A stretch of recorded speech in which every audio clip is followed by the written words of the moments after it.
2-3 দিন ধরে বাজার থেকে একটা মেলন কিনে নিয়ে এসেছিলাম। এগুলোকে তোমরা কি বলো আমি জানি না, মাস্কমেলন বা মেলনই বলে।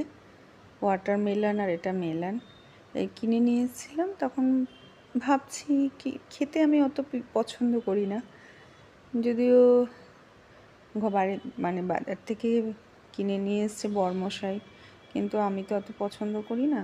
কিন্তু কি খাবো, কিন্তু হ্যাঁ পছন্দ করি কি বলো তো, জুস খেতে পছন্দ করি। এটা আমি অনেক সময় আমাদের আশেপাশে যে হোটেলগুলোতে আছে ওগুলোতে এরকম মাস্কমেলন, ওয়াটারমেলন, তারপরে নানা রকম পাইনাপেল, এসব জুসগুলো বিক্রি হয়। তো এগুলো খেতে কিন্তু তখন ভালো লাগে, এমনি না আমার এই জিনিসটাকে ঠিক পছন্দ হয় না। তাই সেদিনকে ভাবলাম ঘরেই তাহলে বানিয়ে ফেলি, আর একটু তোমাদের সাথেও শেয়ার করে দিচ্ছি। তাই জন্য প্রথমেই দেখলে আমি কেটে নিলাম, কিছু না, ভীষণ সোজা, কোনো এমন না যে অনেক কষ্ট করতে হবে। 5 মিনিটের মধ্যে যদি সব কিছু থাকে, যে জিনিসটা থাকার কথা মাস্কমেলন ওটা আছে বলেই বানাচ্ছি, মেলনটা না থাকলে তো আর বানাতাম না। ওইটা আছে সবার ঘরে, যদি কারো ঘরে থাকে তাহলে চিনি নুন তো সবার ঘরে থাকে, ব্যাস আর কিছু দরকার নেই। তাই মেলনটাকে ছুলে ওপরের বুকের কাছে যেটা থাকে দানাগুলো ফেলে দিয়ে ছোটো ছোটো করে কেটে নেবেন। তারপর এগুলো জাস্ট মিক্সার গ্রাইন্ডারে নিয়ে জাস্ট ঘুরিয়ে নেবে, ব্যাস আর কিছু না। একটু জল দেবে। আমি একটা জিনিস, আমি গুড় দিয়ে বানিয়েছিলাম, কিন্তু তোমরা চাইলে চিনি দিয়ে বানাবে। আমি চিনিটা দিইনি, আমার সেদিনকে কেন মনে হলো জানি না, আমি ভাবলাম গুড় ছিল। অনেকটা গুড়টা আমি একটা কাজের জন্য এমনিও কেটেছিলাম, গুড় ছোটো ছোটো করেই করেছিলাম, রেড করেছিলাম। তো ভাবলাম গুড় দিয়েই করি, গুড় যখন রয়েছে চিনি আর দেবো না।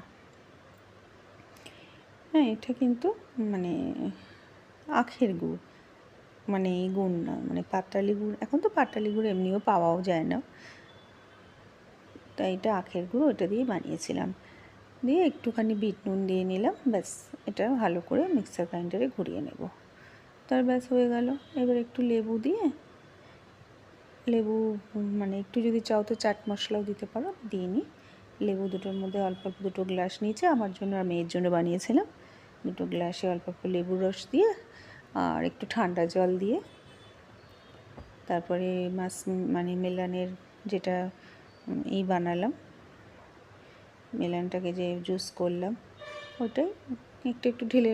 প্রথমে তো মেলন জুস কি, আমি তো আর পুরো একদম করে না, পাল্পটা রেখেই দিয়েছিলাম। ক্রাশ বলতে পারো, এটা একটু বরফ ছিল, বরফ দিয়ে এটা দিয়ে একটু ঠান্ডা জল দিয়ে ওই মেলনের যে পাল্পটা আছে ও দুটো দিয়ে ভালো করে একটু পাতলা পাতলা করে, খুব ঘনও বানাইনি খুব পাতলাও বানাইনি, তবু একদম, এটা তো একদম পাল্পটা তো একদম ঘন ঘন, তাই জন্য এটার সাথে একটু জল মিশিয়ে খেতে হবে। আর গুড় দিয়েছি বলে এরকম লালচে কালার আসছে। আর তোমরা সবাই দিয়ে করবে, চিনি দিয়ে করবে, তাই সাদা কালার আসবে। তাহলে এমনি করে বানিয়ে ফেলো, খেতে কিন্তু খুব ভালোই লাগে। আর এই গরম টরমে তো ভালোই লাগবে খেতে।